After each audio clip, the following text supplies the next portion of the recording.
আসসালামু আলাইকুম। আমি doctor Rumi Maidul Hossain, MBBS, Dhaka medical college, FCPS শিশু রোগ, national institute of neuroscience and হাসপাতালে কনসালটেন্ট হিসেবে কর্মরত আছি। পাশাপাশি আমি মেডিকেয়ার ডায়াগনস্টিক অ্যান্ড হাসপাতালে নিয়মিত রোগী দেখছি। আমি নবজাতক, শিশু এবং শিশু নিউরোলজির উপর রোগী দেখে থাকি। বিশেষ করে নবজাতক থেকে 18 বছর বয়স পর্যন্ত যে কোনো প্রকার রোগ, সাথে খিঁচুনি, cerebral palsy, movement disorder, autism ইত্যাদি রোগের চিকিৎসা দিয়ে থাকি। আমি এখানে চেম্বার করি প্রতি মঙ্গলবার এবং প্রতি শুক্রবার নিয়মিতভাবে।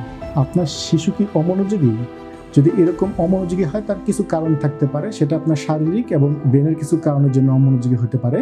আমরা সেই কারণগুলো বের করার চেষ্টা করি। যদি সেই কারণগুলোর সুচিকিৎসা করা যায়, তাহলে দেখা যায় যে বাচ্চার মনোযোগিতা বেড়ে যায়।